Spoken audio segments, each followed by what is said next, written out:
Streaming live on www.facebook.com/DZRJ810am or on YouTube, channel RJAM News. If you like listening to this station, DZRJ 810 AM, there's no excuse not to listen anywhere and wherever you want. Listen on Play Store. If you have an iPhone or iPad, go to Apple App Store. It's that simple. You have 3 choices. Just type in TuneIn Radio. Once the app is downloaded, search for DZRJ 810 AM. For Radio Garden app, once it's downloaded, search for DZRJ 810 AM. And for Streema app, that's STREEMA. And once it's downloaded, search for DZRJ 810 AM. And now you can enjoy DZRJ 810 AM anytime and anywhere. Hey, it's free. To all Teleradio Bandido viewers and listeners, you can now watch Teleradio Bandido on our new YouTube channel, RJAM News. Hit the subscribe button and like the video. Don't forget to click the bell icon so you get notified when a new video gets uploaded. Don't miss out on our dynamite lineup.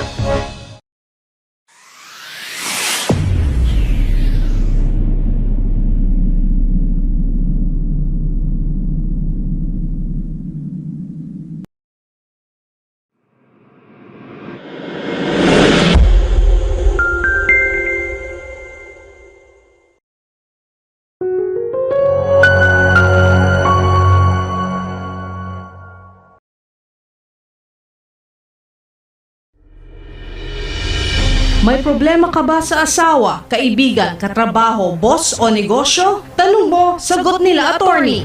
Mag-PM lang ng inyong problema at sasagutin iyan live ng abogado ng bayan na sina Attorney Nikki De Vega at Attorney Carlo Nicolas. Libreng payo ng abogado mula kina Attorney Nikki at Attorney Carlo. Ang Buhay at Batas ay isang programa na nagsasanib ng samut-saring mukha ng buhay at iba't ibang aspekto ng batas. Sabi nga nila, ang buhay ay parang batas. Paminsan mahirap, pero may abogadong tutulong sa'yo.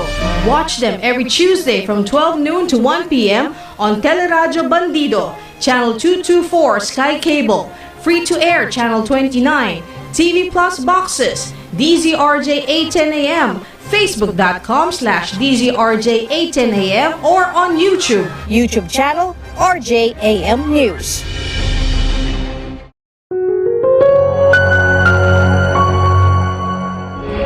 Magandang umaga po sa inyo lahat. Welcome to our show, Kontra Birada, dito sa Radyo Bandido and RJTV. It's a Monday.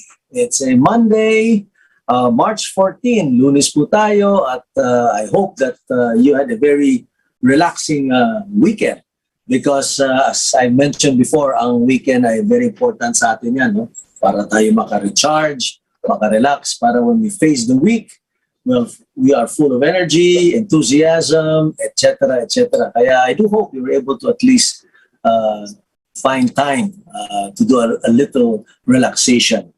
As you know, habang dumadaan ng mga araw, palapit na rin tayo sa ating very important event, which is the elections on May 9. Kaya maganda sana kung makausap din natin ang ating kaibigan si Secretary Sal Panelo na nakausap ko siya over the weekend at he was busy going around the country and he wanted to share a few things, no? Mga nangyayari sa kanyang experience niya sa pagkakapanya at mga issues na lumalabas lalo na sa social media. And of course, kasama rin po natin ang ating partner, si Atty. Karen Jimeno. Good morning, Atty. Karen. Are you with us now? Wala pa yata si Atty. Karen, so hopefully later on, siya yung makakasama natin. Pwede rin din po yung i-contact, no, sa ating technician secretariat dyan sa Kontra Birada. Sabi ni Secretary Sal, meron ba siyang mga issues na pwede niya pag-usapan sa araw na ito o baka naman hindi bukas o sa Merkules dahil nga marami nang nangyari since the last time he was with us on the program. Well, the thing here is, no, alam naman natin na dahil na dito sa nangyayari sa Ukraine, tuloy-tuloy din po pa rin ang gera at nakita naman, nabasa natin na marami ng namatay, marami ng mga properties na nasalanta, nasira, tuloy-tuloy pa ang assault, no? O ang pagpatuloy pa yung invasion ng Russia sa Ukraine. I think what they're trying to do is they're surrounding Ukraine, and especially the major cities, kagaya for example the city of Odessa, which is an important port, no? Kasi tabi siya ng dagat. Ito po ay pag naputol ito ay mahihirapan din talaga silang makapagpadala ng mga supplies, logistics, etc. etc. Anyway, nandito na po si Atty. Karen. Good morning, partner. How are you? Hi, good morning, Attorney Mike, at good morning din sa mga listeners and viewers natin. Na-miss ko kayong lahat. Well, alam mo, Atty. Karen, si kaklase ko sa law school, si Atty. Jack Racela, I think I don't know if it was during the weekday or during the weekend. Must have been the weekday or the weekend last week. Ay nabisita niya yung resort niyo dun sa Lobo, Batangas. Oh, kailan siya pumunta? That's so wonderful to hear. Yeah, hindi siya talaga nagstay at least at the time. Although mga classmates namin noon nagstay na dun sa lugar niyo na napakaganda, no? But it so happened na meron siyang kaibigan yata na nag-rent ng Airbnb somewhere nearby.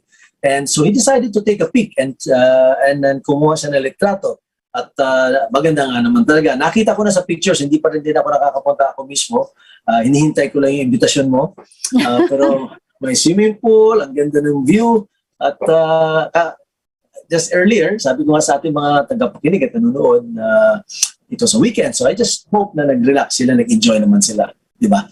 That's great to hear, Attorney Mike. So, well, consider yourself invited. There's always an open invitation for you. Thank you very much. Definitely. How long does it take you, partner, from, let's say, from Makati? I would say like 2.5 hours because of Star, tollway, and then, yeah, it's, mabilis naman. And I give credit to, well, yung development, including SLEX, yes. Because it's really made the travel time faster. Hindi ka na, so diretso sa SLEX, then Star. No? Star, yeah. And then tuloy-tuloy hanggang... okay, I know how to get there, but hindi ko memorize yung mga exit. Pero I think you exit through Batangas City, and City? then yeah. Okay. Oo. Okay. Kasi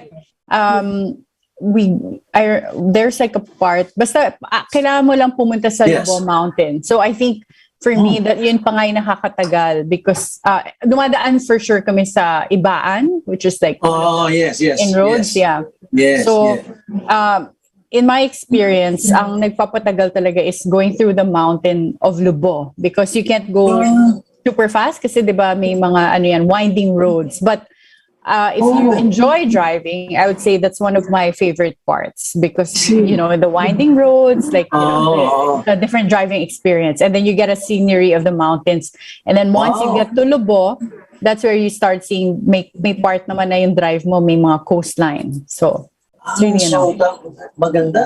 I would love to go kasi nung isang weekend naman, partner, nandun ako sa Calatagan.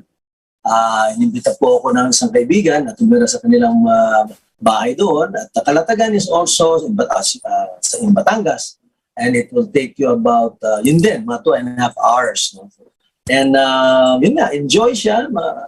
Maganda rin yung view, maganda yung lugar. Pero hindi siya like, I guess, like in Lobo na medyo may dadaanan kang mountain. Essentially, there are some parts within Calatagan that are hilly, pero hindi, I don't think it is. Kasi Lobo is a mount, no? Mount Lobo talaga, no? Is it called Mount Lobo? Yeah. So, anytime, partner, there's a group, diba, na mahilig mag-ride naman by motorcycle. Sila Jaime Isabel, sila Anton Wang, sila Miguel Tambunting. So, they ride normally from Makati all the way to Lobo.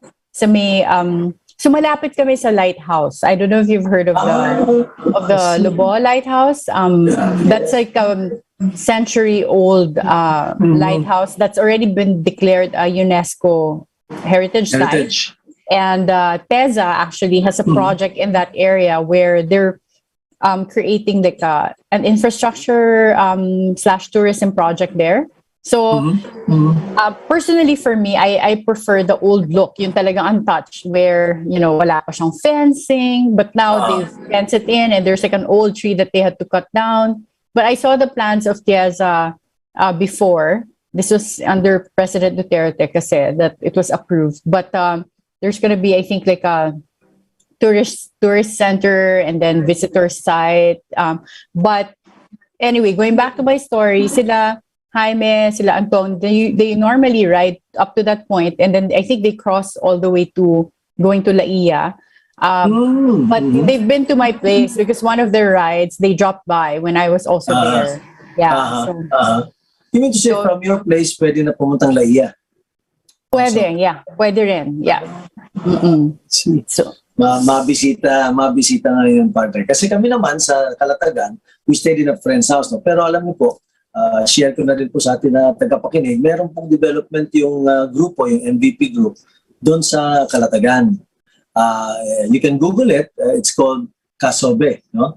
I haven't heard of that. It's enlightening for me, especially since tourism is opening up. Yes. Yeah. It's a tourism integrated residential estate. In other words, meron pong binibentang lupa kung sino gustong bumili, pero meron din tayong mga parang mga rooms. So, magtatayo pa ng hotel, pero sa ngayon merong mga tinatawag na cottages, no? Pero maganda yung cottages kasi I think, if I'm not mistaken, made from some recyclable materials, no? So very very environmentally friendly, very sustainable. Merong aqua park, and then of course may dagat, siyempre, no? May beachfront ka, at it's an ongoing development. Ginagawa ngayon kasi nga naisip ng grupo na talagang kailangan na rin pasukan yung tourism kasi isa sa mga malaking industriya sa buong mundo. Tinamaan na nga nung pandemic, but alam naman natin, no, na eventually once this pandemic is over and papunta na tayo po doon, no, that's the good news about that, is that talagang hot na yung mga taong lumabas. So habang ang ginawa namin, habang yung 2 years na medyo marami mga lockdowns, nag-invest ng mga tourism estates, and nakikita mo talaga nung pagdaan ko doon. Hindi ako tumira doon nung weekend na yun, but when I passed by, I could see there were plenty of cars, there were plenty of people, maraming interest, ang mga tao nung lumalabas na. Kaya kayo po, kung gusto niyo pong mabisita at makita, Kasobe, no? So how do you spell that? K-A... Yeah, parang I think it stands for Calatagan South Beach.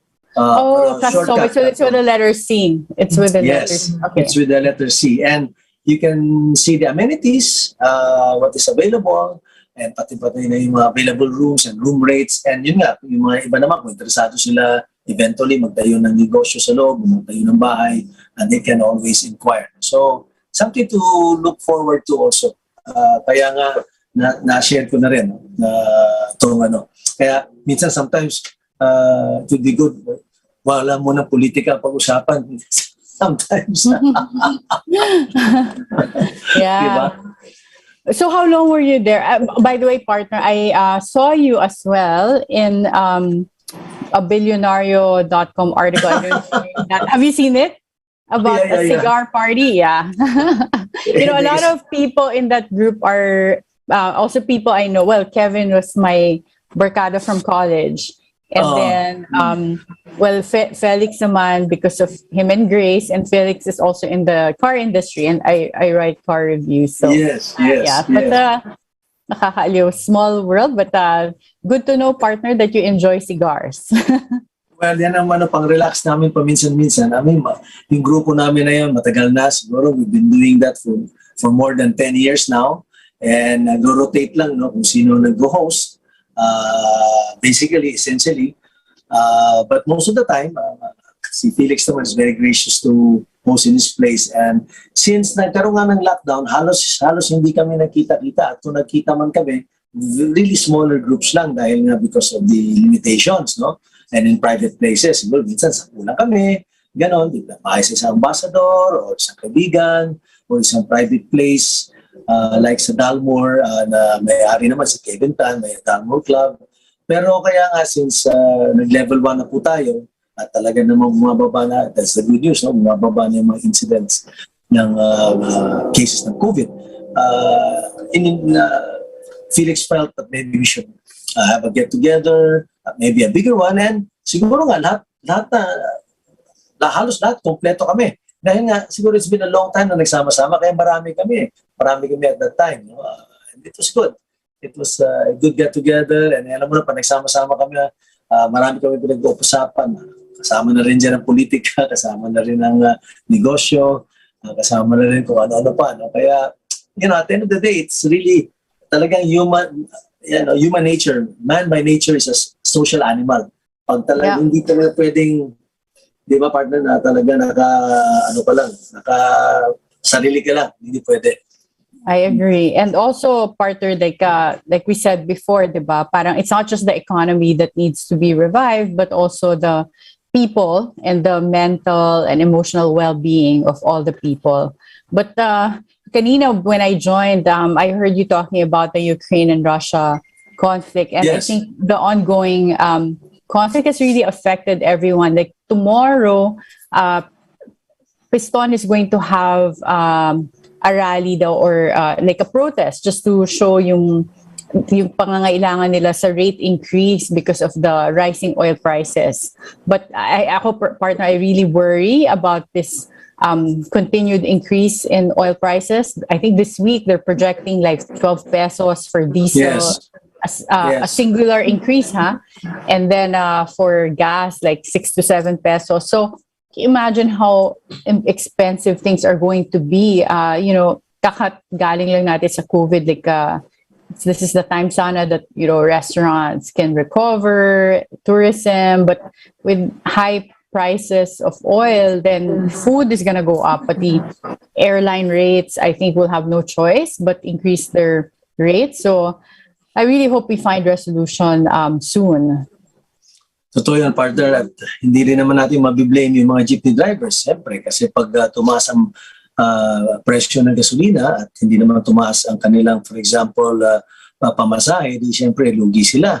And we really understand. But at the end of the day, alam naman natin, kung tinaas din naman nila ang kanilang fare, tatamaan din naman ang general public na gumagamit ng kanilang mga sasakyan.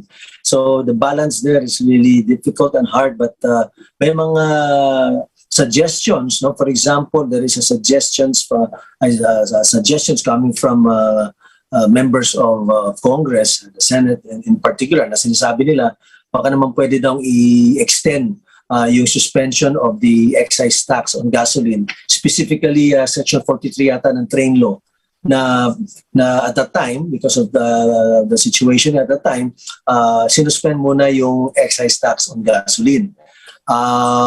Malaki daw ang tulong yan pag yan ay sinuspend. Ngunit, dapat din balansehin din yon, kasi sinasabi din naman at may punto din, no? At may grounds din, ika nga, no? Sinasabi na naman ng Department of Finance, if we do that and then we get a lot of our revenues, no, from excise tax on fuel products, maapektuhan din naman ang ating capability na pondohan yung ating mga ginagawa laban sa COVID or in preparation for a post-COVID situation or scenario. Kaya nga, siguro, yun ang talaga. Ganun talaga ang governance partner, di ba? I mean, sometimes, damn if you do, damn if you don't. I mean, but you do something, it will benefit something, pero merong kapalit, may tatamaan. So, yun nga, I think talagang they're just trying to balance it out now, na talagang to find a way wherein mamimit yung needs naman ng mga jeepney drivers natin, yung consuming public natin, but at the same time, hindi rin naman mahihirapan yung gobyerno na pondohan ang mga other very important projects. So maybe a suspension in order, but maybe limited, we don't know. Hayaan natin yung mga eksperto, no? But at least pinag-uusapan na, partner. Yeah, I agree with that. And I think yun nga, yung kung hindi nila ipapayagan yung transport sector to increase their prices, then I think the discussions of the government in terms of providing a subsidy for transport, lalo na yung mga jeepney drivers, bus drivers, they should grant that, because I don't know how they will survive with this just insane rates that we're seeing right now. That's true. Ang ano lang nga dyan, partner, sinasabi ng iba, because of this uptick, no, in the prices of oil, gasoline, malaki daw kikitain ng big three. Shell, Chevron, and what's the other, Petron. No? They're saying that they're gonna really make a lot because of this uptick. In other words, talagang in situations such as this, there are industries that will make money. For example, yung nickel. Ang presyo ng nickel ngayon, partner, grabe ang sipa. Kaya ang mga minero, mga Philippine miners or global for that matter na into nickel, ay magkakaroon sila ng windfall. Pati na rin yung gumagawa ng palladium na kailangan yan for mga electric vehicles and all that. Those countries that are into palladium, kikita rin. Same with coal. Sumipa, partner, yung presyo ng coal, 450 something yata yung per pound or something. Dati, mas mababa yun. So, at countries or companies in the Philippines that are into coal will make money. Pero yun nga, habang ito mga kumpanya kumikita, ganun talaga That's capitalism, di ba? Ano magagawa natin? Dahil naman sa pagtaas ng mga presyo na yun, yun ang mga inputs for power, di ba? Input natin yun for energy, tataas din naman ang presyo ng bilihin, presyo ng gasolina. Kaya some will make money, but also some will suffer. Ganun lang talaga. You know, I was wondering though, partner, how come, why would the big three earn more under this scenario? I thought they only have like a margin that's allowable. And the fact that they're increasing, it's because tumataas din yung global prices. Like, are they also making like a margin that's bigger than, than more than the increase in the prices? Hindi ko alam yung mga specific details, partner, but I guess at the end of the day, yung kaya nga siguro there is a move already by government, di ba? Pati si Presidente na rin po nagsabi, baka kailangan natin reviewin ulit yung oil deregulation law. Mm-hmm. Di ba? Sabi niya, maybe there's a need to study that law. That law was passed, I believe, sometimes in the 90s, if I'm not mistaken. They deregulated the oil industry. So sinasabi nila ngayon, baka kailangan pag-aralan some of the provisions there. Dahil nga, yun nga, no, to maybe put a cap or maybe a limitation on whatever the oil companies can recover. No? Hindi ko alam yung mga specific details, pero there is already a move talaga na baka pwede nang reviewin. Kaya on the table yan ngayon. Hindi ko lang alam, partner, kung aabot dahil, di ba? They will again go on. They're gonna, they're gonna adjourn. Oh, haven't heard. Ayan, last 4 minutes, Secretary Saldali. We want to maximize your time here. We haven't seen you in a while. Kamusta po? Tanungin mo, partner, tanungin natin si Sexal. Ano ba yung nabasa na rinig? Kumakalat. It's all over social media. Medyo nagkasagutan kayo ni Miss Sharon Cuneta. Ano ba nangyari doon? Unang-una, hindi nyo naman ako tinatawagan kasi kaya hindi nyo na ako nakakausap. That's why. Secretary, sa everyday lumalabas yung link ng programa natin sa pero kailangan iimbitahan nyo ako. Hindi nyo ako iniimbitahan programa nyo yan. Hindi ko naman programa yan. Number 2, yung Kisharon, kumanta ako sa isang grupo ng LGBT, nag-react siya. At, alam na naman ng lahat kung anong mga sinabi niya. At ako naman nalulungkot na gano'n ang naging tanggap sa kanya. Unang-una, yung kantang yon, isa sa mga paborito ko yon. Paborito ko rin si Sharon. Yun po, pag ginakanta ko, naalala ko yung anak ko si Carlo. Isang special child. Kung titingnan niyo ang lyrics, bagay na bagay kung paano gagawin ko ang lahat, maalagaan ko lang siya. Pangalawa, when I was singing that song, I thought, apart from paying tribute to my son in memory of him, I was also paying homage to the singer as well as to the composer. Kaya nalungkot ako at nagulat na gano'n ang kanyang reaction. But in fairness to Sharon Cuneta, palagay ko hindi siya magre-react kung nalaman niya na kaya ko kinakanta yun para sa aking anak at para sa kanilang dalawa. But at the same time, nagpapasalamat din naman ako na nagkaroon ng incident ng gano'n sapagkat yung incident na yan boosted the awareness of people on the plight of children with special needs. Ngayon, pinag-uusapan ng ang kailangang protection sa kanila dahil dito sa insidente ito. Kaya nakita ng taong bayan na kailangan talagang alagaan ng mga batang, mga bunting anghel na pinadala sa atin upang subukan kung anong klase yan tayong mga nilikha rin ng Diyos na kung paano natin naalagaan din ang mga tao hindi marunong mag-alaga sa kanilang mga sarili. Kaya nagpapasalamat din ako sa kanya. At saka alam mo, kung alam niya siguro na yun ay para sa anak ko at para sa kanilang dalawa, hindi naman siya magre-react nito. Ano yung title ng kanta ulit, Sexal? Ano ang kanta? Sana'y wala nang wakas. Oo, tama. May version din si John Polistico niyan. In fact, siya ang original yatang kumanta niyan eh. Ganun ba? That was the theme song of the movie of Sharon Cuneta. Pero ang alam ko, ang muna nag-record niyan, si John Polistico. Pangalawa si Sharon. And I think I will be recording the same song. Sa Viva Records. Amazing. Pero Secretary Sal, so anong issue doon? Because you sang it, what was the issue of Sharon? Well, on number one, sabi niya, wala akong karapatang kumanta na walang permiso. Yan pong kantang yan, matagal na ako binigyan permiso na kantahin ng Viva Records. Ang may-ari niyan, ang Viva Records, hindi po yung composer, hindi rin yung singer. Sapagkat sa ngayong Pibic Rosario, binayaran na nila ang composer at yung singer. Kaya we own that song and we have already given you permission to sing that song. Number two, hindi totoo na binabastos ko yung kantang yan. Katunayan, yun nga kinakanta ko upang parangalan, hindi lang ang aking anak, pati na yung composer, pati na rin yung singer. Yeah, very clear. Okay, so I hope... may konting misunderstanding lang. I hope that already settles this issue. Mukhang a misunderstanding lang, Secretary Sal. Well, it's already 12 o'clock. Baka may final words ka. Are we going to see you tomorrow, Secretary Sal? Kung iimbitahan ba ninyo ako, bakit naman hindi? Nag-aantay lang naman ako imbitasyon ninyo. Hindi ko naman programa yan.